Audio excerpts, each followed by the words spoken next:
बार की बात है, एक लड़की थी जिसका नाम सारिका था। सारिका 15 साल की लड़की है जो छुट्टियों में अपने गांव दादा दादी के घर घूमने जाती है।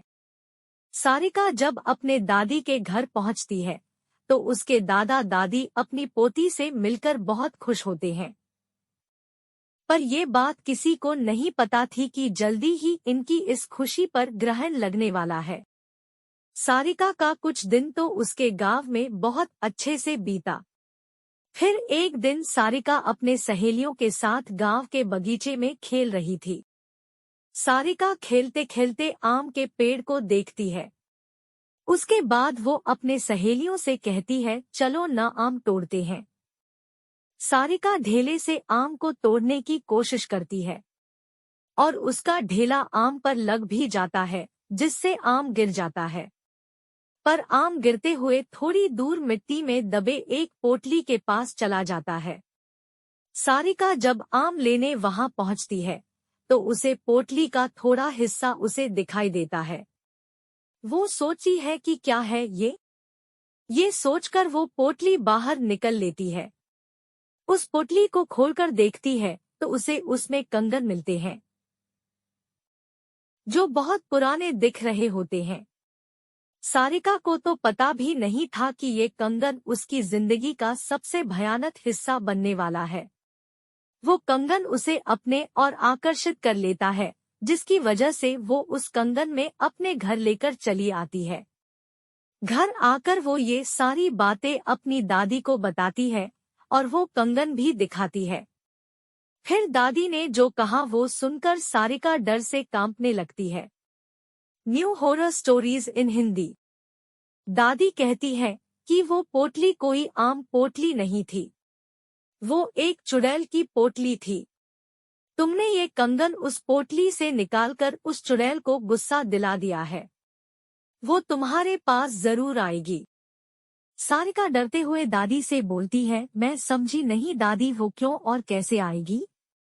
दादी ने बोला, ऐसी ही पोटली में भटकती हुई आत्माओं को कैद करके जमीन में गाड़ा जाता है और तुमने उस पोटली को जमीन से निकाला है और उसका कंगन भी तुम लेकर आ गई हो। तुम इस मनहूस कंगन के साथ उस चुड़ैल को भी अपने पीछे ले आई हो। ऐसी भटकती हुई गुस्सैल चुड़ैलें अपना बदला लेती है। वो चुड़ैल भी हमसे अपना बदला लेने जरूर आएगी। सारिका इस बात से डरती तो है पर उसे ज्यादा यकीन नहीं होता। वो जाकर अपने कमरे में सो जाती है। उसी रात को करीब 1 बजे उसके कमरे की लाइट जलने बुझने लगती है।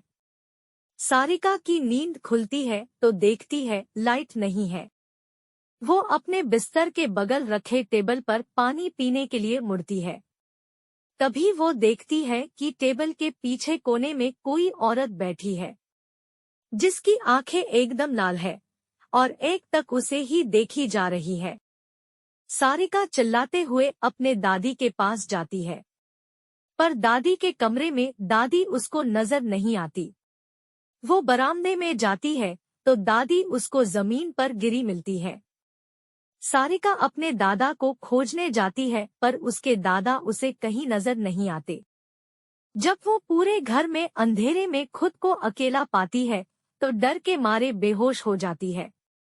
सुबह उसकी नींद खुलती है तो उसे अपने दादा दादी दिखते हैं। वो अपने दादी को सारी कहानी बीते रात की बताती है। दादी बोलती है, हम दोनों अपने कमरे में ही थे। दादी सब समझ गई। उन्होंने बोला, ये सब उस चुड़ैल का किया है।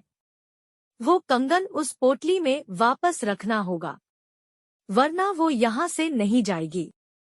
सारिका बोलती है, चलो न दादी, अभी कंगन रख आते हैं।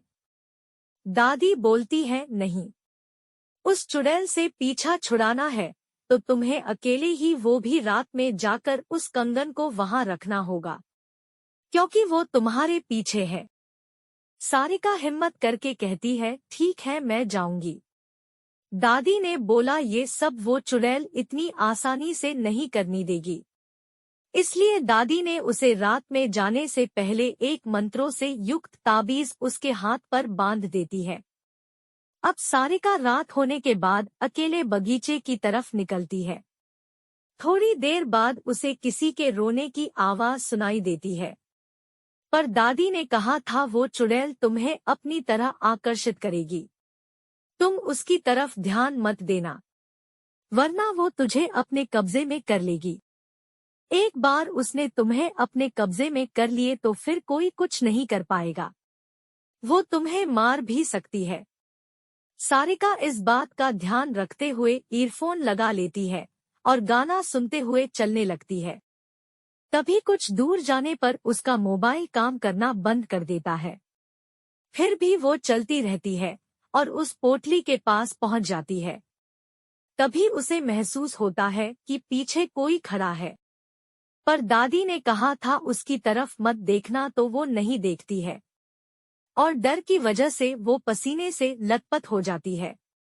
फिर वो हिम्मत करते हुए उस पोटली को खोलकर उसमें कंगन रखती है और जमीन में गाड़ देती है और आंख बंद करके बहुत तेजी से वहां से भागती है। सीधे अपने घर आकर ही रुकती है। चुड़ैल से तो उसका पीछा छूट जाता है, पर वो इतनी डर जाती है कि दूसरे दिन ही वापस शहर अपने मम्मी पापा के पास चली जाती है। सारिका की जिंदगी का वो खौफनाक हिस्सा जिससे वो आज भी सोचने पर डर जाती है।